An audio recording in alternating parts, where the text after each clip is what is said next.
This is the Detroit Sports Podcast Network. What's up, jerks?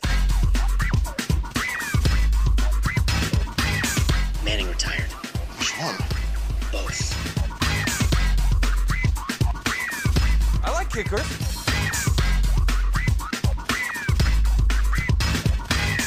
Put him on the board. Hausch Mazzoli. Got it. Championship.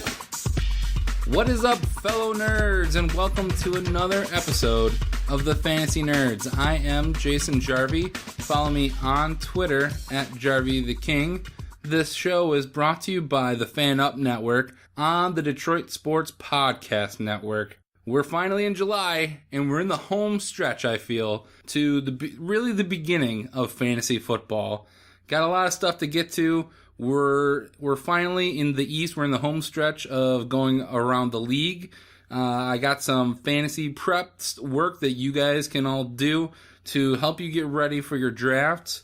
I got another decree at the end of the episode, but we'll start with some news around the NFL that definitely pertains to us as fantasy owners.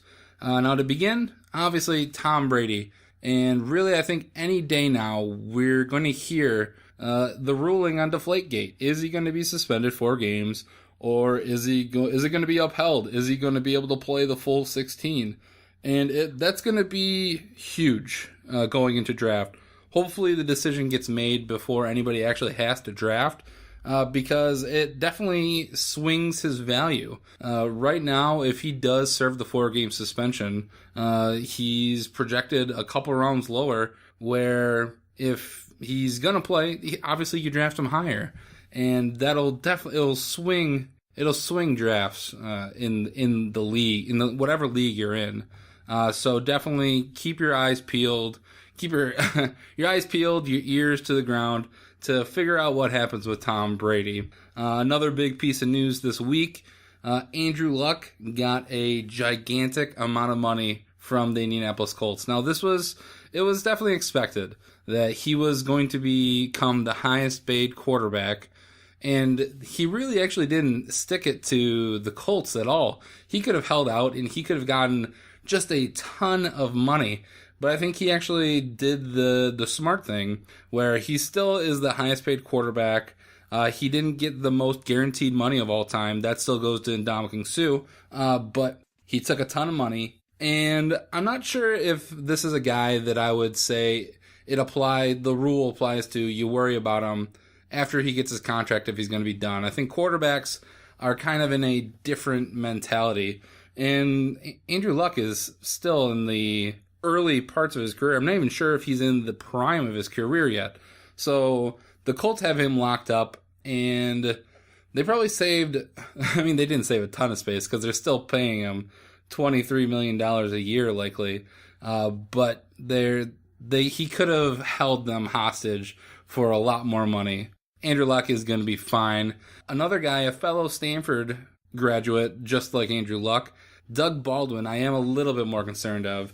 He just signed a 5-year, $47.5 million deal to stay in Seattle. Now, this is a deal that it does worry me a little bit, because it's with the position players, when you always see that when they're in their contract years, that you know that they're going to be pushing and trying to perform the best so they can maximize their dollar amount when they go into free agency. And now the Seattle, they've locked up Doug Baldwin.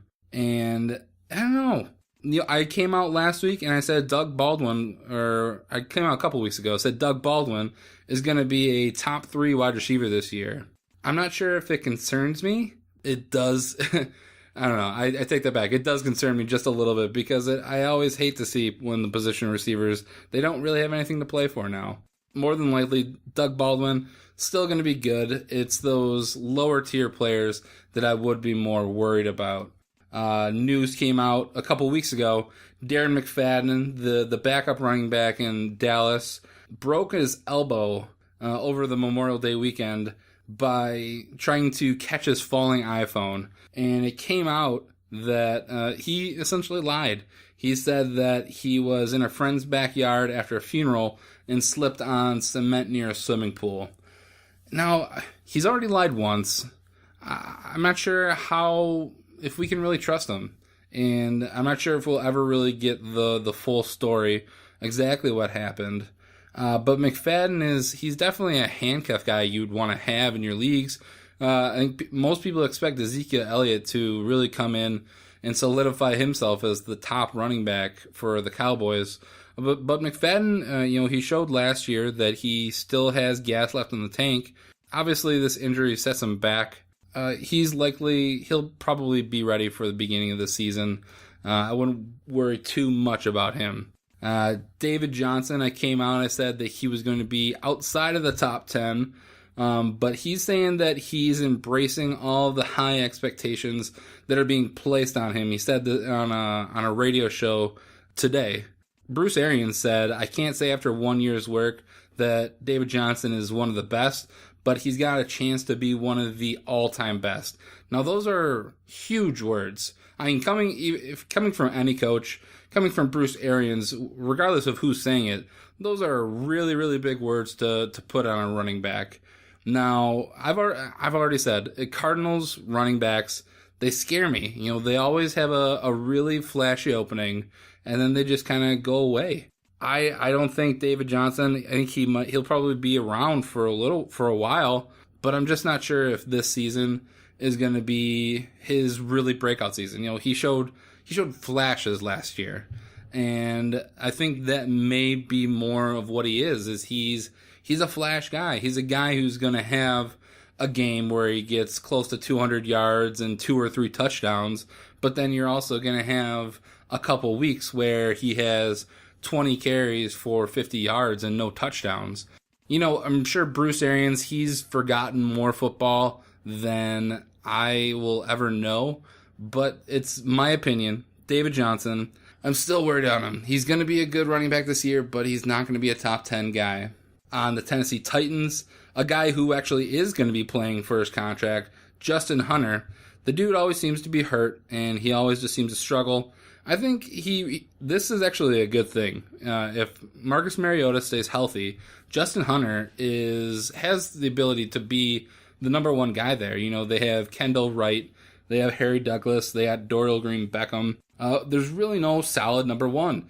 I like Dorial Green-Beckham, but after that, I think Justin Hunter is easily the number 2 guy there, and he could more than likely step into the number 1 role, have a ton of catches, and really, maybe become a top 20 wide receiver. I'd say that's probably his ceiling. And definitely being in a contract year, it's going to spell good news for fantasy owners. You might actually get a deal, let him slip in your drafts, and then just he'll sit on your bench, but then you'll actually come out with a gem in your draft. And to wrap up the news, CJ Prosise, a rookie that I've been talking about all off season so far, saying that I really like what he's doing and I like the plan that the Seattle Seahawks have for him.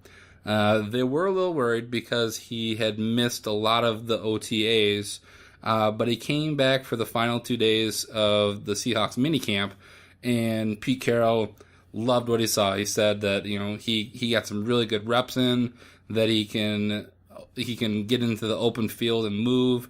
He caught balls, and I think he's really going to factor into that offense this year. It's going to be, I don't think Thomas Rawls will be able to carry the entire load.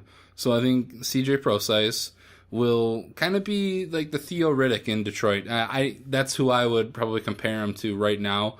And I think it's remains to be seen if Prosise can actually be a runner. I think you definitely see him coming out of the backfield and being an asset in PPR leagues. But definitely keep an eye on the situation in Seattle, because I really, really like CJ Prosise. And I think by the time the drafts are rolling around, he's going to be shooting up the draft boards.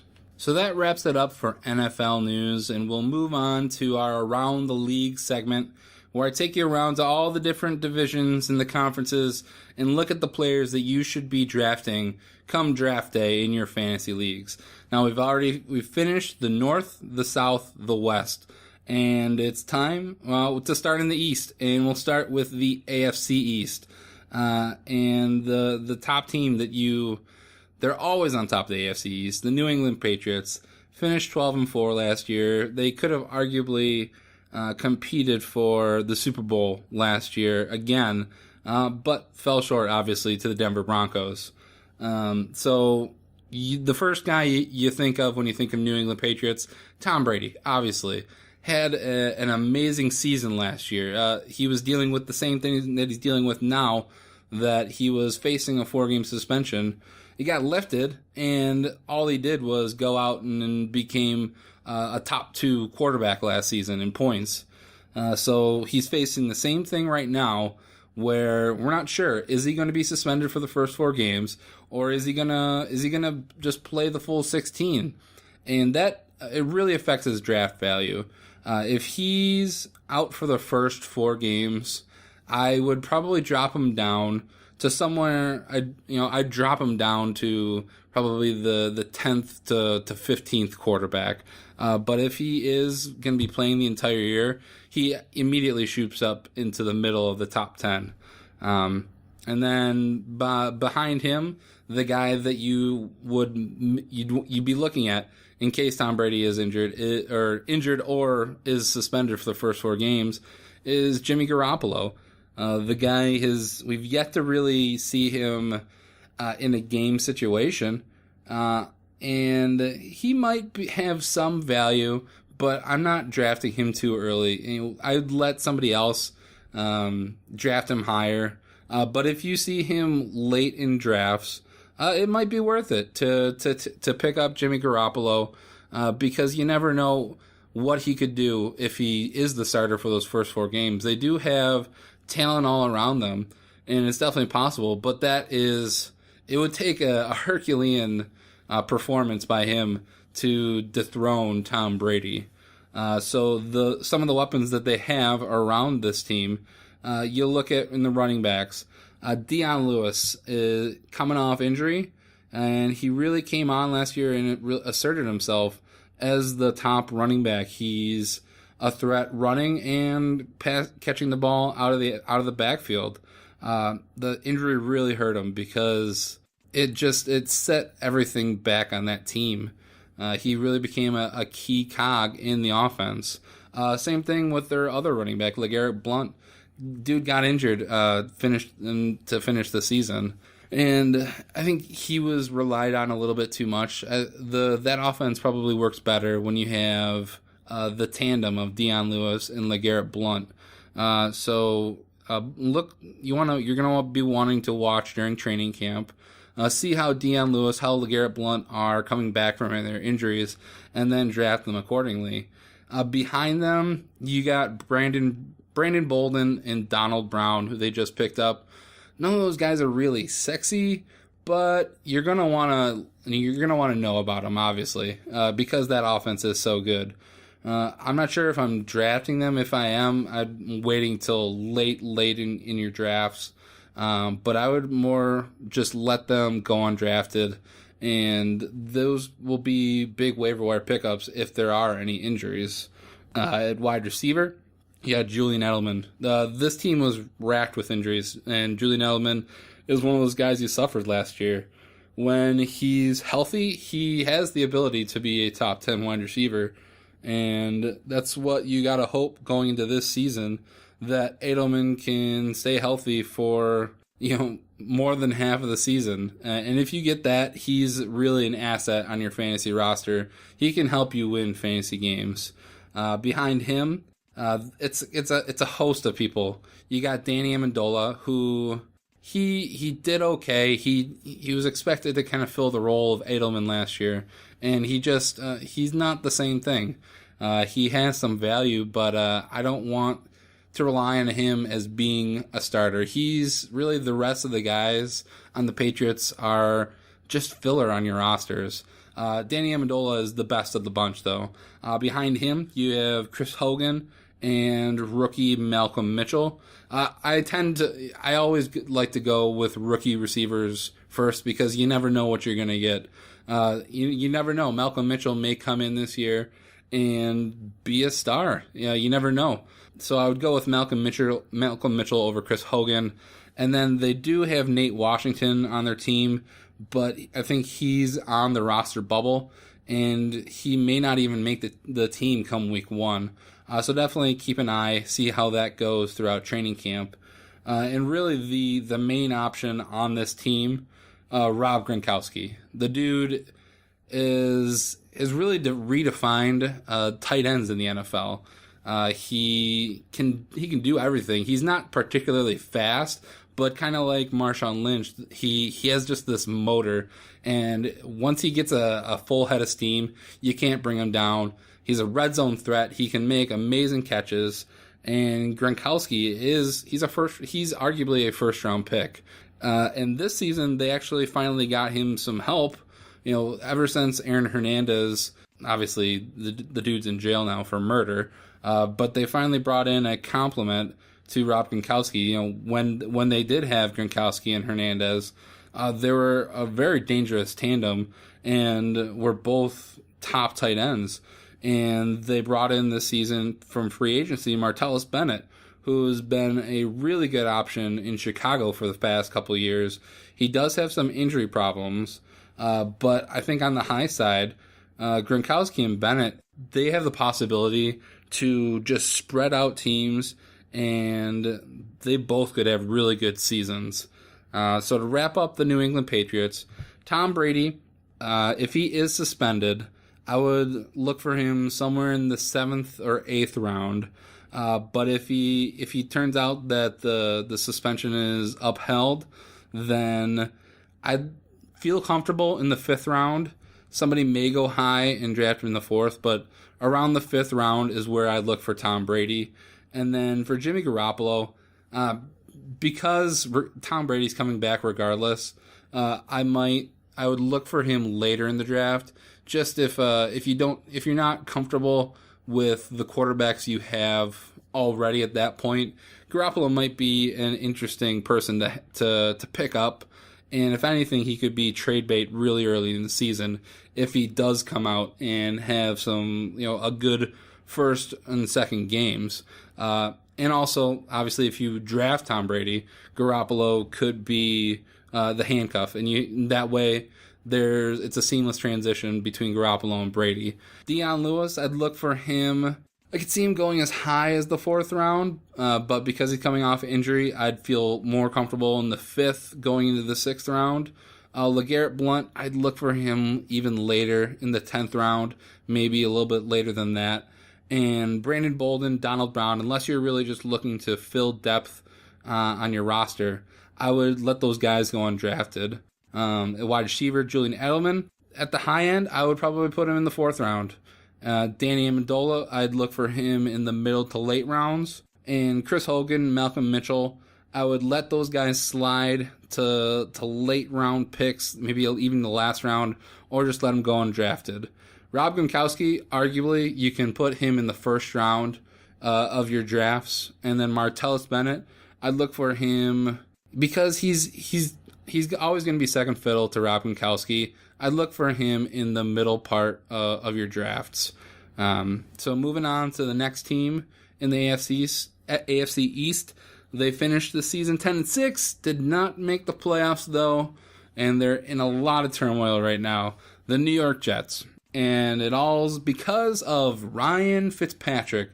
The guy wants to get paid like a top 15 quarterback, and the Jets, they don't want to. Fitzpatrick had a really good season, and he deserves to get paid. But I also see the side of the Jets where this is really his first really good season. But I'm not sure if I was that football team, I would not want to mess up the chemistry that we had. We were so close to making the playoffs. Why mess it up that quickly? Because right now you're looking at Geno Smith as your starter, and the players haven't really come out and actually stated it, but you can read through the lines, and they don't want Geno Smith to be their quarterback. They don't want Bryce Petty. They don't want Christian Hackenberg to be their starting quarterback. They want Ryan Fitzpatrick. So if they do figure it out somehow, they'll be in a better position. But if they're going into the season with one of those other three guys, it could spell bad news for the Jets in general. It'll affect everything because they spent big money in free agency to go out and get a really good running back in Matt Forte. He's been a solid, dependable fantasy option for the Chicago Bears really since he came in the league. And obviously Fitzpatrick helps because Forte he's not just a runner. He contributes as a pass catcher. He's probably one of the early guys that we've seen being that hybrid type of running back. Matt Forte will definitely it'll definitely hurt his value without Ryan Fitzpatrick because you'll see guys more. They'll load the box, so they're gonna have to pass, and you're gonna have to rely on Geno Smith getting the ball to Matt Forte. Beyond him, you have a host of wide receiver or a host of running backs who aren't really great, but they have some value just because Matt Forte may not make it into an entire season. He is getting older. So the names to know, Bilal Powell, he's been there for a while. But then they also went out, they got Kerry Robinson, and they have Zach Stacy. If you asked me who I like between those three running backs, I really like Kerry Robinson. I like what he has done in New Orleans. I think he hasn't really he's had some injury problems, but he also hasn't gotten a full workload. Obviously, this is all based on if Matt Forte goes down, but Kerry Robinson would be a really good fill-in running back for Forte. But Bilal Powell probably has the most value with Forte, healthy and producing. Powell could maybe be a PPR running back, but most of those three running backs, they're just going to be depth on your team. Now, looking at the wide receivers, they definitely are affected by Ryan Fitzpatrick if he's not there. Brandon Marshall and Eric Decker both have come out, and they say they want Ryan Fitzpatrick. And you can tell because of the seasons that they had last year. They both had really good seasons. Brandon Marshall and Eric Decker were really written off fantasy-wise. People were drafting Marshall super, super low. I mean, this is a guy who isn't that far removed from being a top 5 wide receiver. And you saw last year why he still has that. He still has that ability. So obviously, if Fitzpatrick's there, both Marshall and Decker become much better options, and they're definitely starters in fantasy. But if you're looking at Geno Smith, and Brandon Marshall will still have value, but I think everyone else it kind of just they fall off. Eric Decker could fall to middle rounds of your draft. But let's just hope that Ryan Fitzpatrick is the quarterback.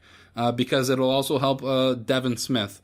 He was a rookie last year, and I think he brings kind of a long ball. I don't think Ryan Fitzpatrick has a gigantic arm, but you need to at least keep defenses honest. Because if he's running a fly route and nobody's covering him, Fitzpatrick is at least going to try and get him the ball. And Devin Smith is more of a late round pick. Just stash him late in the draft because he does have some decent value. And a tight end, there really isn't a guy who's solidified the role. They had Jason Morrow 2 years ago. He had a decent rookie season, but then he missed all of last year. And I think he wants to, pick up where he left off. And certainly there were high hopes for him. But then they also have Kellen Davis, who that guy he doesn't catch a lot of balls. He's more of your blocking tight end. But I'm not sure if either of those guys have a ton of value. If you're looking at Geno Smith, Amaro doesn't have much value at all. But if Fitzpatrick is your quarterback, I think he has the ability to be a backup tight end. I don't really see him being your every week starter, though. So to wrap up the New York Jets, Ryan Fitzpatrick, if he's the quarterback and he's signed by the New York Jets, I would draft him somewhere in the middle of the late rounds. He's not a starter every week for your fantasy team, but he could be in a situation where you have two quarterbacks to choose from, and then you go off a matchup, and Fitzpatrick will have some pretty solid matchups throughout the season. The other guys, Geno Smith, Petty, Hackenberg, I'm not drafting any of those guys. Maybe if you're in a keeper league or a dynasty and you draft rookies, maybe take a flyer on Christian Hackenberg, because I think they look at him as maybe the future. But otherwise, I'm not drafting any of those guys.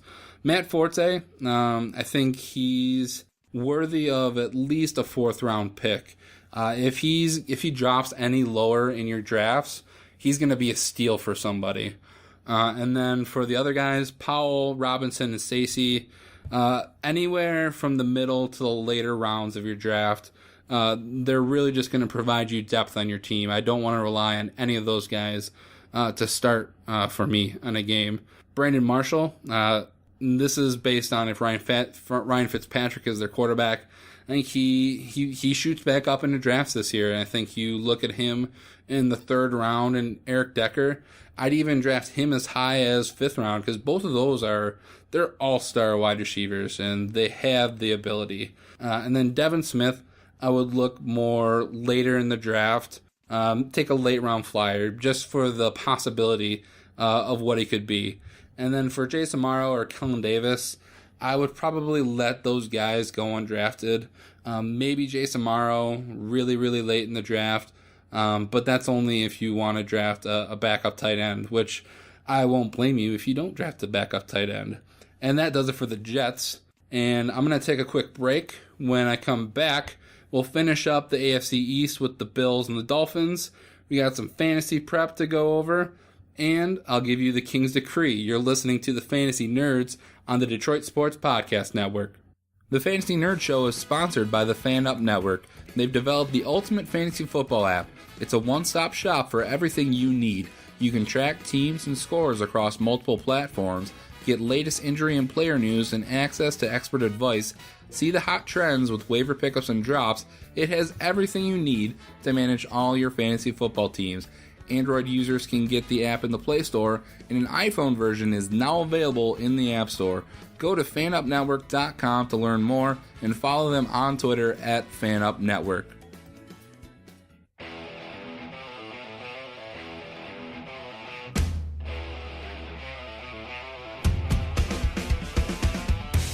Welcome back to the Fantasy Nerd Show. It's time to wrap up around the NFL. We're going over the AFC East, and we'll go with the 3rd place team from last year, the Buffalo Bills. Finished 8-8 and really had a surprising season. I think it all really started with the quarterback. And it was a open competition in camp last year. And Tyrod Taylor came in, and he stole the job last year. And he really performed. And, personally, he helped me to win a fantasy football championship, because I had Andrew Luck in the beginning of the season last year, and he didn't do that good. So I was able to go out, pick up Tyrod Taylor, and he really held down the offense, held down my team when I needed him to. He wasn't, amazing throwing the ball, but he limited mistakes, and he also contributed rushing, which that's a huge thing. You saw what Cam Newton was able to do last year, and even the smallest amount of rushing yards, rushing touchdowns can really change games.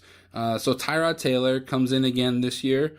I like him. I'm not sure if he's a starter right now, but he's definitely a very good backup to have on your roster. And behind him, you may want to look at the guys who are backing him up, because he had some injuries last year. Right now, you have E.J. Manuel, who's been there for a little while, and then you have rookie Cardale Jones, who is very, very interesting to me, because Cardale Jones could actually, turn out to be the starter of this team. He was removed. If he would have came out in the draft 2 years ago, I think he would have been a 1st-round pick. and he would have been well on his way to be already being a starter. But obviously last year, he disappointed at Ohio State. He got replaced by J.T. Barrett. But the dude has just a cannon for an arm. And I think, Tyrod Taylor fits in this offense. But Cardale Jones could really offer... He could be like a Cam Newton type player with just a gigantic arm. And he has a little bit of ability. He's not as fast as Tyrod Taylor. He's probably not as fast as Cam Newton. But he does have the ability to move. I wouldn't be surprised if at some point you see Cardale Jones play, and it may turn some heads and really question if he should be the starter this year. So I might, if you have room on your roster, maybe throw a flyer away on Cardale Jones. But more than likely, I would just let him go undrafted because Tyrod Taylor has the starting position locked up right now. They have a lot of talent on this team.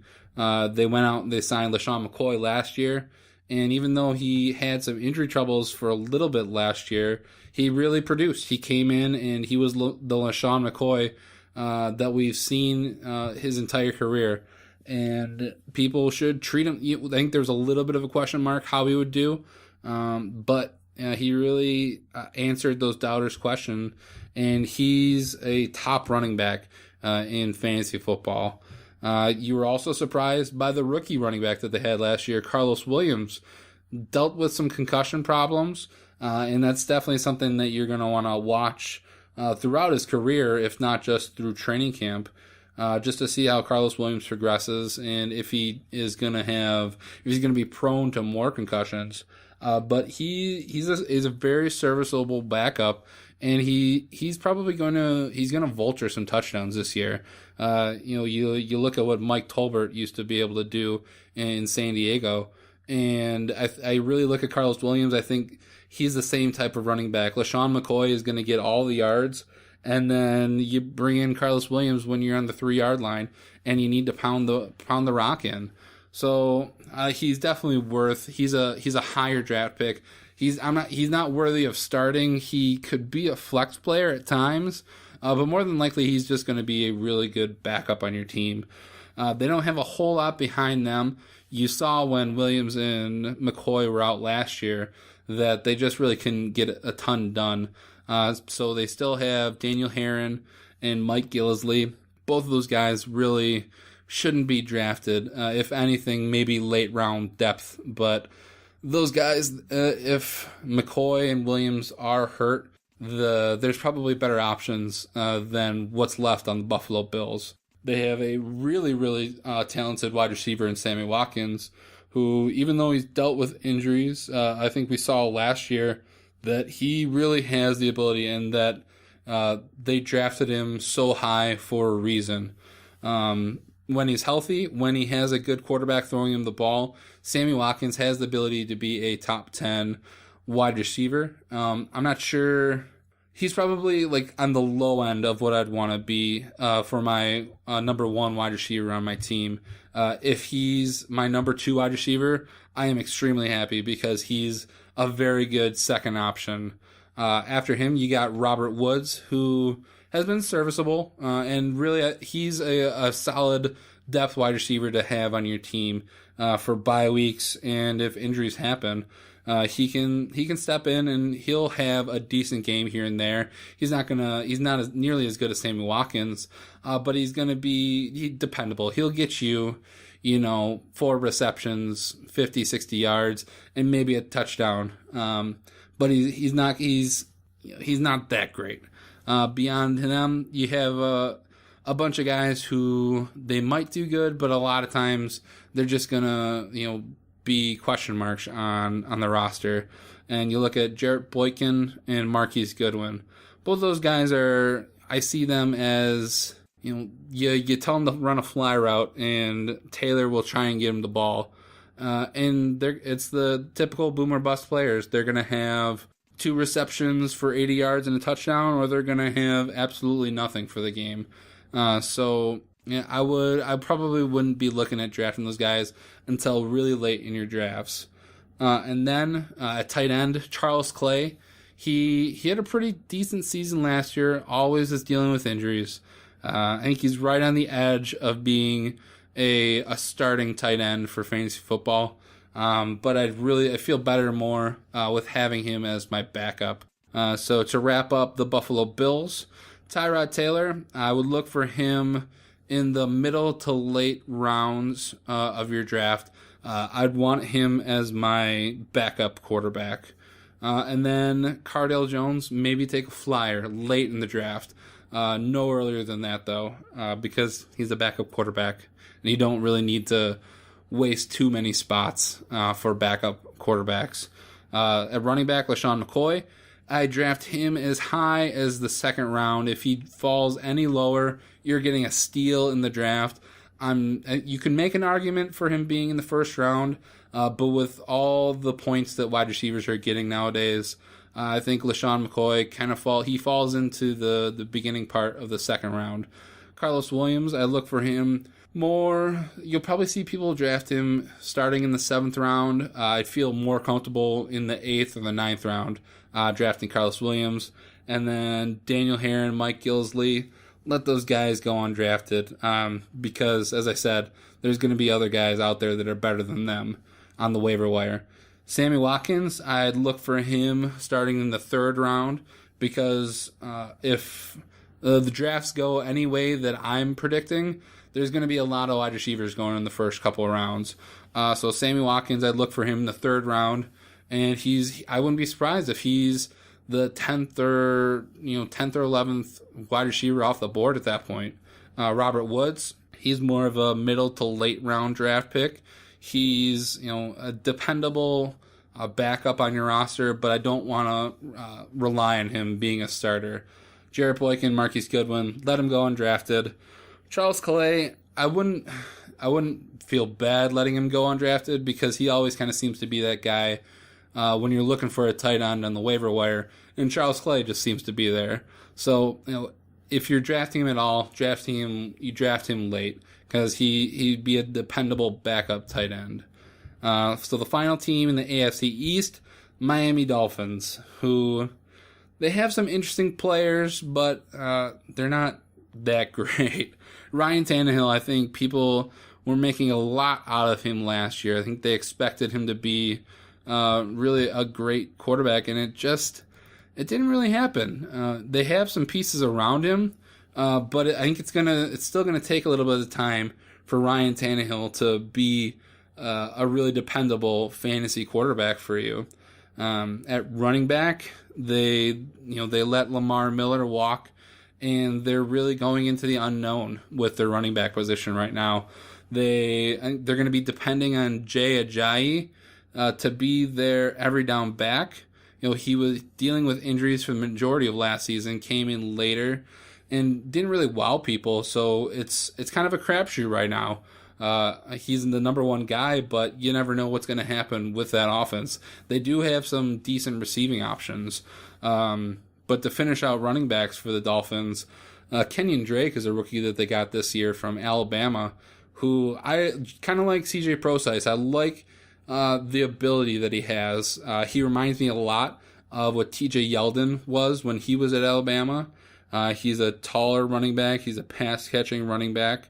You'll likely see him in a lot of times in 3rd downs and in hurry-up situations because he gives that ability to stretch the field, where Ajayi is more of a straightforward pounding running back. So Kenyon Drake, though, he does interest me, and I'd look for him in the later rounds of the draft when you're looking to fill out your roster. The receiving options I was talking about, they have a lot of interesting players. Jarvis Landry is a guy who came out last year, had over 100 receptions, over 1,100 yards. He's a small guy, but we've seen small wide receivers work in the NFL. And you when you're thinking of really good wide receivers, you look at Jarvis Landry and you're just like, he's not that great of a wide receiver, but he has the ability to be a top 15 wide receiver in fantasy. So I would draft him accordingly.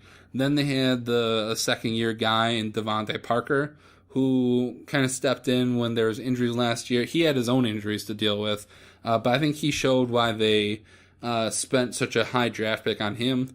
And, I think just another year is going to help him out. And then after them, Kenny Stills, he has some value. He's the deep threat guy. So he's a boomer bust. He came from New Orleans, and he's essentially doing the same thing. He's a boomer bust. He's going to have 4 receptions for 120 yards and a touchdown, or he's going to have 1 reception for 10 yards. And he deserves to be drafted, but he's not a starter on most teams. And then they drafted the rookie wide receiver Leonte Carroo from Rutgers, who I would watch in preseason, see what he does, and see how he handles the transition in the NFL. He's a very interesting player. And if you're looking for flyers late in your draft, I think Leonte Carroo is one of those guys who might be interesting enough just to take a flyer on, and maybe you get something good out of it. And at tight end, you got Jordan Cameron, who he's okay. He definitely has all the ability in the world, but he just hasn't transitioned. And there's a lot of good tight ends now. So Jordan Cameron, I think he just falls out of starting tight end positions in fantasy football. But he does have the ability, and if the Dolphins do go to using more tight ends, he could climb up in rankings this year. But right now I'm drafting him as a backup. So to wrap up, the Miami Dolphins, Ryan Tannehill, I would draft him in the later rounds, and you're drafting him as your backup quarterback. He definitely has the ability to be a backup quarterback in fantasy football. I do not want to have him as my starter, though. Jay Ajayi, just because he's a starting running back, I'd probably put him in the 5th to 6th round. You may see guys panic and move up if they're looking to get a running back. But 5th or 6th round is as early as I want to go to draft Ajayi. And then Kenyon Drake, as high as I am on him, there's other guys out there that I'd feel more dependable on. So Kenyon Drake, I'm looking in the middle to later rounds, and you might just get a gem in the middle to late rounds. Jarvis Landry, I think you can go anywhere from the 4th to 5th round for him. He definitely had a very good season last year, and I think he should be able to do just the same. He has the ability to be a top 15 wide receiver. Beyond him, Devontae Parker. 6th round might be a little early for him, but I think that's where he's slated right now. I'd feel more comfortable drafting him in the 7th round or beyond. And then Kenny Stills, middle to late round guy, and Leonte Carroo, I would take him as a flyer if you're looking for, if you have open spots at the end of the draft. And Jordan Cameron, probably, again, late rounds of the draft, he's going to be your backup tight end. So that wraps up around the NFL, and we'll move on to my advice for you. We're really starting to get into the time that you should start looking at as much stuff you can on the internet. Go out and buy a fantasy football magazine. It's always good to have a couple of those. Maybe buy one now and then buy one at the beginning of August, because the editions change. So the tip that I want to give you for this week is know who you want to go after in your drafts. And if you already know your draft position, even if you don't know, it's pretty easy to have an idea of where guys are going to fall in drafts. You'll look at mock drafts on ESPN and CBS, on anywhere you can, and you see where guys are going to fall. So for online drafts, it makes it really easy because you can flag players. You can put a little check mark on them, and you'll have they pop up in a box that you can watch where they're dropping in drafts. So it's really good. But for live drafts, there's a couple things you can do. If you're a crazy fantasy football nut like I am, and you really want to go into detail, then I would suggest making a list of players on a spreadsheet, or just write them down on a piece of paper that you want to target in the draft. And with that sheet, you want to mark where they're slotted to go, the overall ranks, And then also think about where you want to draft them. If you see that they're slated for the 5th round, but if you feel strongly about them and you would draft them as early as the 3rd round, make a note of that, because it helps out. It helps out in a few ways, because if they seem to be falling in the draft boards, you can weigh your odds when your pick comes around. If you want to let them kind of slide, and see if you can pick up another player and let that player slide and see if you can get them in the next round. But it also helps if you're at your position in a draft and you're unsure who you want to take, being able to see the guys that you like and where they should be drafted could really save you from drafting them too early. You may want to draft some of those guys earlier than they should be, but if you're in the 5th round and you're looking at a guy who is slated for the 8th round, then there's more than likely somebody else that could fill a roster spot on your team than reaching 3 rounds ahead of where they're slotted to take that guy. So having the list of who you want can save you a lot of times. So if you don't want to go into all that detail, at the least, I would suggest that you look through your magazine or the printouts that you have and circle and highlight the players that you're interested in, just for the simple fact that you don't forget about them. If you really like Devontae Parker, as we just discussed, you don't want to forget about him. If you're going into the 7th, 8th, 9th rounds, and Devontae Parker is still available, you don't want to forget about him. So that would be my advice for you this week, is to look at all the players and look at guys that you really want to focus on going after in your draft. So to wrap up this episode, though, of the Fantasy Nerds, I'm about to give you the King's Decree.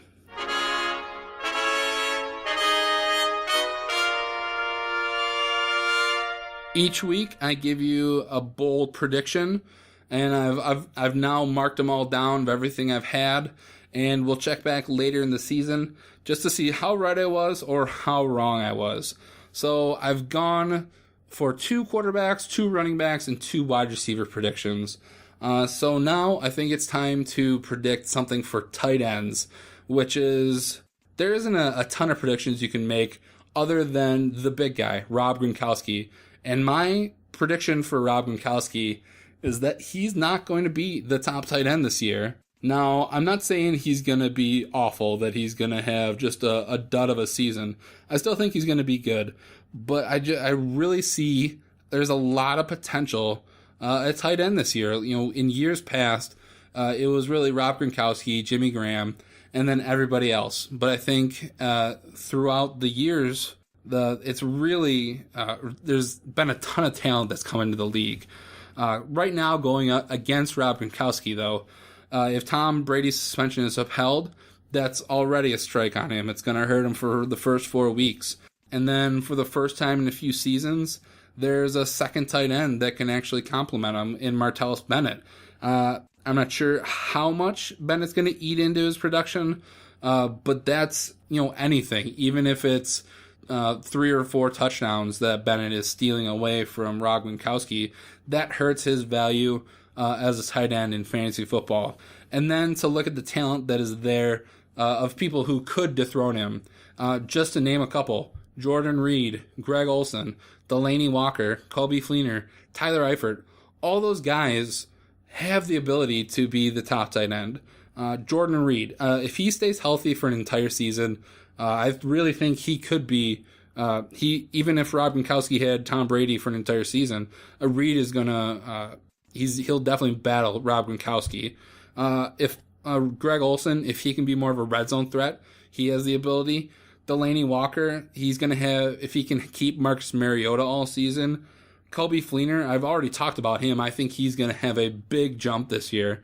He's in the perfect system for tight ends. The only one that may be more perfect would be the Patriots. And then Tyler Eifert, no Marvin Jones, no Mohamed Sanu. He's the second option on that team. So Tyler Eifert has the ability.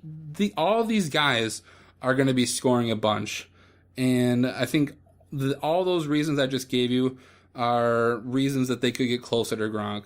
So I'm not. So as I said, Gronk isn't going to fall off the map, but I think it's going to be a lot closer this year.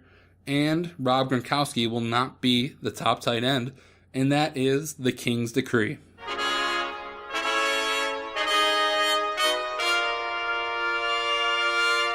Well, that wraps up this episode of the Fantasy Nerds. Next week, we'll wrap up around the NFL with the NFC East. I'll give you some more fantasy prep advice. We'll probably have some more NFL news. We're closer and closer to training camp and preseason, and it's right around that time for the earliest drafts. So I hope you're getting excited because I am very excited. A big thanks to the Fan Up Network for sponsoring this show. I am Jason Jarvie. Follow me on Twitter at Jarvie the King. This show is hosted by the Detroit Sports Podcast Network. Follow them on Twitter at Detroit Podcast. Until next week, when we talk more fantasy football, later, nerds.